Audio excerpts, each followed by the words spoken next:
नमस्कार।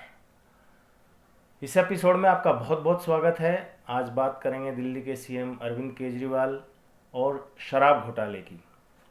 इससे पहले कि हम इस एपिसोड को आगे बढ़ाएं, एक कहानी से शुरुआत करते हैं ताकि आपको बातें कुछ ज़्यादा अच्छे से समझ में आ जाएं और इस कहानी से जो प्रेजेंट सिनेरियो चल रहा है उससे आप रिलेट भी कर पाएँ।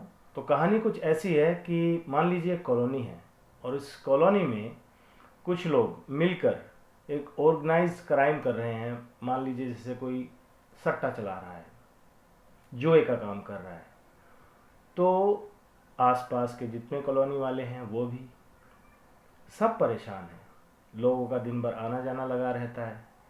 कोई कुछ बोल नहीं पाता क्योंकि इस आदमी के पास ताकत है, पैसे की, ऊंची पहुंच की। तो इस वजह से कुछ लोग विरोध करते भी हैं तो उनका विरोध दब जाता है, दबा दिया जाता है। तो इस तरह से फिर एक व्यक्ति सामने आता है, निडर, बेखौफ। वो कहता है कि हम जो ये कॉलोनी वाले परेशान हैं जुए की और ये जो सट्टा चल रहा है इसके खिलाफ हम एक जंग लड़ेंगे और हम इसको उखाड़ फेंकेंगे। बहुत से लोग उस कॉलोनी के नहीं, आसपास की कॉलोनी के भी सब लोग उसके साथ शामिल होते हैं। ये चर्चा बहुत दूर दूर तक जाती है और एक आंदोलन छिड़ जाता है कि ये जो जितने सट्टेबाज यहाँ पर इकट्ठा हो रहे हैं इनको उखाड़ फेंकना है। ये व्यक्ति एक तरह से सबका दुलारा हो जाता है। सब लोग सोचते हैं कि हमारा कोई उद्धार कर सकता है तो यही कर सकता है। और आखिर में होता ये है कि वाकई इतना बड़ा आंदोलन छिड़ जाता है, इतना विरोध हो जाता है कि उस आदमी को कॉलोनी में जो घर उसका था, जहाँ से सट्टे का कारोबार चलता था, वहाँ से उसको खाली करके भागना पड़ता है। और सब लोग अब चाहते हैं कि ये व्यक्ति जिसने आंदोलन शुरू किया था ये वहाँ की कमान संभाले तो सारी व्यवस्था ठीक हो जाएंगी। उसने ऐसा वादा भी किया था कि हम जब आएंगे तो कॉलोनी को एकदम बिल्कुल नीट एंड क्लीन कर देंगे और इस तरह की कोई व्यवस्था इस कॉलोनी में चल नहीं पाएगी, कहीं कोई गलत काम नहीं हो पाएगा, सब अच्छा ही अच्छा होगा। लोगों को बहुत उम्मीदें थी, बहुत आशाएं उससे लग गई और इस तरह से उसको उस कॉलोनी में घर भी दे दिया और उसको अपना प्रधान भी बना लिया। अब हुआ क्या कि इसके बाद इस प्रधान ने, जो पहले जुए सट्टे का काम कम चल रहा था, उतने बड़े स्तर पर नहीं था, इसने उससे भी बड़े विस्तार से, बहुत बड़े स्केल पर धीरे धीरे वो काम करना शुरू कर दिया। उसके बाद स्वाभाविक है कुछ विरोध होना था, कॉलोनी के लोग कुछ विरोध करने थे। कुछ लोग जो उसके इस काम, अच्छे काम में साथ जुड़े हुए थे, उनका भी विरोध होना था, उन्होंने किया भी। तो जिन्होंने विरोध किया उनको उसने अपने घर से, अपने कारोबार से बाहर कर दिया। सारी ताकत जितनी थी वो अपने पास रखी और करते करते उसकी इतनी ज़्यादा जो है उसका साहस बढ़ता चला गया कि वो बहुत बड़े स्केल पर और भी दाएं बाएं जितना भी काम गलत कर सकता था वो करता रहा। अच्छा, इसने एक अच्छा काम ये किया अच्छा कह लीजिए, बुरा कह लीजिए, एक अच्छा काम ये किया या बुरा काम ये किया कि उसको पता था कि आसपास के लोग विरोध करेंगे, क्योंकि बहुत शातिर था, बहुत चालाक, बहुत घाघ था। तो उस विरोध को बचाने के लिए उसने क्या किया, आसपास के गली मोहल्ले के लोगों को, कॉलोनी के लोगों को फ्री की चीज़ें देना शुरू कर दिया। कभी भंडारा करवा दिया तो लोग फ्री में आके खाने लगे। उसका सीधा सिद्धांत था कि जब मुंह खाएगा तो आंख शर्माएगी, कोई विरोध नहीं हो पाएगा। लेकिन वो ये भूल गया कि उस कॉलोनी में या उस देश में एक कानून नाम की भी एक चीज़ है और हर चीज़ की एक सीमा होती है। धीरे धीरे करके उसके कुछ लोग पकड़े जाने लगे, जेल जाने लगे, लेकिन वो इसका दोष भी दूसरों पर मढ़ता था। ये उसको शुरू से आदत थी, हर किसी पर दोष मढ़ता, अपने आप को ईमानदार कहता।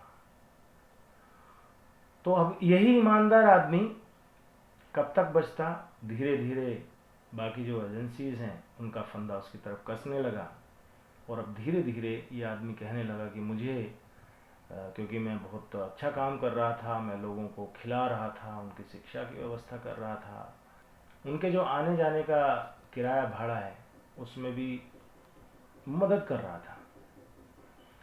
तो इस तरह से ये कहानी हुई और जो एजेंसीज हैं अब उसकी तरफ बढ़ रही हैं और अब ये आदमी परेशान है कि भाई ये जितने दुश्मन लोग हैं ये सब मिलके उसके पीछे पड़ गए हैं और उसको जो है जेल भेजना चाहते हैं। कुछ इसी तरह की कहानी अरविंद केजरीवाल के साथ भी आज हो रही है। याद कीजिए वो दिन जिस दिन भ्रष्टाचार के खिलाफ एक आंदोलन शुरू हुआ और अरविंद केजरीवाल और उनके साथियों ने कहा कि ये जो व्यवस्था भ्रष्टाचार की है इसको ख़त्म करने के लिए ये लड़ाई बहुत ज़रूरी है लड़नी, और लड़ाई में वो बढ़ चढ़ के भाग ले रहे थे और पूरे देश दुनिया का जो सपोर्ट था वो उनको मिलने लगा। बाद में एक राजनीतिक पार्टी की शुरुआत हुई और इस राजनीतिक पार्टियों को भी भरपूर सहयोग उनके सपोर्टर्स ने दिया, बहुत लोगों ने वोट किया और आखिरकार वो सत्तासीन हो गए। लेकिन इसके बाद असल खेल होता है शुरू। सबसे बड़ा आरोप जो लगता है अरविंद केजरीवाल पर कि उनकी पार्टी को जो चंदा देश दुनिया से मिल रहा था, चाहे उसमें 1 रुपया कोई दे रहा था, 100 दे रहा था, 1000 कि लाख कि कितना भी जो भी दे रहा था, तो उसको अपनी वेबसाइट पर डाला जा रहा था पार्टी की, और उसके बाद अचानक से एक दिन उस पार्टी के उस ऑफिशियल वेबसाइट का पेज अंडर कंस्ट्रक्शन चला जाता है। जब लोग जो साथ जुड़े हुए थे जब इसका विरोध करते हैं तो उनको बाहर का रास्ता दिखा दिया जाता है। तो जो लोग इससे जुड़े हुए थे, इस कोज के साथ जुड़े हुए थे, जब उन्होंने इस बात का विरोध किया कि भाई हमारा जो आधार है, पार्टी का जो आधार है वो टोटल जो है ट्रांसपेरेंसी पर है, पारदर्शिता पर है, तो इसको क्यों छिपाया जा रहा है। कुछ लोगों ने जब इसका विरोध करना शुरू किया तो उनको पार्टी से बाहर कर दिया गया। क्या ही करते, कुछ लोगों ने विरोध किया बाहर जाके भी, और कुछ लोग मीडिया तक भी गए, उन बात को उतनी तवज्जो नहीं मिल पाई, उतना अटेंशन नहीं मिल पाया, तो लोगों को उतना मालूम नहीं चल पाया।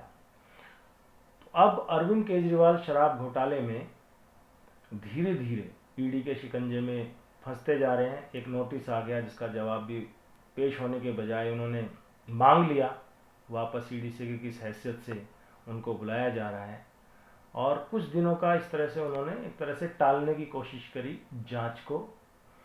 लेकिन उनको ये लग रहा है, आज साफ दिख गया है कि उनका जेल जाना लगभग तय है।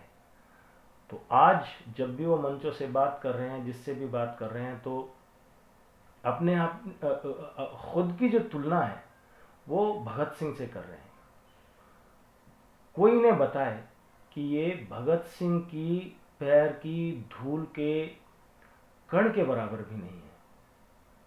कोई बताए कि क्या भगत सिंह जेल गए थे तो किसी शराब घोटाले के आरोप में गए थे, किसी भ्रष्टाचार के आरोप में गए थे जेल। ये कहते हैं हमने क्रांति की लड़ाई लड़ी है, हम क्रांतिकारी हैं। काहे की क्रांतिकारी, किस बात के क्रांतिकारी? भाई आप शराब घोटाले को या घोटालों को, इसको अगर आप क्रांति कहते हैं तो फिर तो भगवान ही मालिक है क्रांति का। तो आप अपने आप को कहते हैं कि हम तो क्रांतिकारी हैं। ये कैसी क्रांति है? क्या शराब घोटाले के लिए क्रांति की जाती है? क्या भ्रष्टाचार करने के लिए क्रांति की जाती है? क्या भगत सिंह जी ने क्रांति की थी शराब घोटाले के लिए या भ्रष्टाचार के लिए? उन्होंने लड़ाई लड़ी थी अपने देश को आज़ाद कराने के लिए। ये सब जानते हैं। और अपनी तुलना जो भी मंत्री जेल जाने लगता है तो अपनी तुलना भगत सिंह से और जितने स्वतंत्रता सेनानी हैं उनसे करने लगते हैं कि वो भी तो जेल गए थे। भाई, उनके जेल जाने में और आपके जेल जाने में बहुत फ़र्क है। वो जा रहे थे अपने देश को आज़ाद कराने के लिए, आप अपने देश को आज़ाद कराने के लिए नहीं, आप अपने देश को भ्रष्टाचार से मुक्त कराने के लिए आए थे। लेकिन आपने किया उसका उल्टा। आपसे आशा की जा रही थी कि आप भ्रष्टाचार का समूल नाश करेंगे, एक नई व्यवस्था लाएंगे, जितना कुछ खराब हो रहा है व्यवस्था में उसको ठीक किया जाएगा, लोगों का जीवन कुछ खुशहाल होगा। लेकिन हो गया उल्टा। क्यों? क्योंकि आपकी मंशा सही नहीं थी, इसलिए आपने काम भी सही नहीं किए। सिर्फ आरोप लगाना और भाग जाना। इन्होंने सोचा होगा कि आरोप लगाने से जब सत्ता मिल जाती है, झूठे सच्चे वो बाद की बात है, कोर्ट में माफ़ी मांग लें, कई बार मांगी भी, तो ये कौन सी बड़ी बात है? आज भी आप आरोप ही लगा रहे हैं, आरोप लगा रहे हैं, वो झूठे हों या सच्चे हों उससे कोई आपका मतलब नहीं है। आप कहते हैं, सीएम जो अरविंद केजरीवाल है उनका कहना है कि ये जो कुर्सी है इसको तो ये जूते की नोक पर रखते हैं, इस्तीफा जूते की नोक पर रखते हैं, कभी फेंक करके मार देंगे, लेकिन मारते नहीं हैं। कह रहे हैं कि हम रेफरेंडम कराएंगे कि हम जेल से सरकार चलाएं कि कैसे चलाएं। अपना तो इनका कोई यारा प्यारा है नहीं, क्योंकि इस ज़मीन से आसमां तक मुझको ढूंढोगे जहाँ तक मैं ही मैं हूँ, मैं ही मैं हूँ, मैं ही मैं हूँ, वो वाला हाल अरविंद केजरीवाल का है। पार्टी में इन्होंने अपने आप को ही सर्वे सर्वा रखा। अब जब बात जेल जाने की हो रही है तो पहले उम्मीद कर रहे थे कि अपनी पत्नी को सीएम बना करके जाएंगे। भाई, लालू यादव भी तो जेल गए थे अपनी पत्नी को भ्रष्टाचार के आरोप में गए थे। इन्होंने सोचा होगा कि भाई किसी और पे क्या विश्वास करना, घर की सत्ता घर में ही रहेगी। तो क्या फ़र्क रहा आप में और लालू प्रसाद यादव में? दिल्ली की जनता ने इसलिए तो सत्ता आपको नहीं सौंपी ना कि आप भी भ्रष्टाचार के लिए फिर उसी फार्मूले पर चलने लगे। दूसरी बात कि दूसरे जो यारा प्यारे और भी जो नेता हैं उन पर भी अरविंद केजरीवाल को विश्वास नहीं है कि उनको अपना सत्ता सौंप करके चले जाएं। तो अल्टीमेटली इन्होंने एक रास्ता निकाला कि हम रेफरेंडम कराएंगे। किस बात का रेफरेंडम साहब? क्या आपने उस वक्त रेफरेंडम कराया था जब दिल्ली की जनता ऑक्सीजन के लिए त्राहिमाम त्राहिमाम कर रही थी और आप शीश महल बनवाने में लगे हुए थे? क्या पूछा था? आत्ममुग्धता का आलम यह है कि हर जगह सबको चोर बताते रहे और खुद को कट्टर ईमानदार बताते रहे। जब जब भी इनके नेता जेल गए, जो भी, चाहे वो सत्येंद्र जैन हो, चाहे वो आपके मनीष सिसोदिया हों, जो भी, सबको इन्होंने क्रांतिकारी और दूध का धुला हुआ बताया। कहा कि बीजेपी इनको जेल भेज रही है, बीजेपी इनको फंसा रही है। कोई इनको पूछे क्या बीजेपी किसी को जेल भेज सकती है? उन्होंने, बीजेपी ने क्या जेल भेजा है उनको कि कोर्ट ने भेजा है। कोर्ट ने पाया कि हाँ ये सबूत हैं, एविडेंसेस हैं, तो जेल वो गए। एविडेंस कुछ था तभी मिले, तो इसलिए वो जेल गए। अब दूसरी बात, इनके बयान देखिए, इनके नेताओं के। संजय सिंह थे, वो ललकारते रहे ईडी को, अरे क्या ये चुन्नू मुन्नू को गिरफ्तार कर रहे हो, हमें करके दिखाओ, हमें करके दिखाओ। क्या हुआ? जेल चले गए। आज वो कोर्ट की परमिशन से कुछ 10-15 किताबें इशू करवा ली तो बैठ करके जेल में पढ़ रहे हैं। अभी हाल ही में बयान आया है अतिशी मरलीना का कि जमुना में जो पोल्यूशन है वो क्योंकि यूपी से आ रही है, यमुना का पानी यूपी से दिल्ली में आ रहा है, इस वजह से पोल्यूशन है। और वो आग्रह कर रही हैं यूपी गवर्नमेंट से कि भाई वो अपने यहाँ का पानी ठीक करें, पोल्यूशन यहाँ ना छोड़ें तो दिल्ली जो है पोल्यूशन से बच जाएगी। ये तो इनका हाल है, बताइए। अभी दिल्ली का दम घुट रहा था पराली से, पोल्यूशन से, उसको जिम्मेदार पहले पंजाब का बता रहे थे कि पराली, पंजाब की पराली जल रही है पंजाब में, इसलिए यहाँ पर इतना पोल्यूशन है। अब जब पंजाब में अपनी गवर्नमेंट बन गई तो अब दोष हरियाणा को देना है कि नहीं साहब ये तो हरियाणा से आ रहा है, यहाँ पे हरियाणा में पराली जलाई जा रही है, उसका धुआं, क्योंकि वो नज़दीक है दिल्ली के। यानी अपने ऊपर कोई जिम्मेदारी लेनी नहीं और ब्लेम हमेशा दूसरों पर डालना। ये टोटल राजनीति का इनका अपना एक रवैया है, जिस तरह से ये लोग करते आए हैं।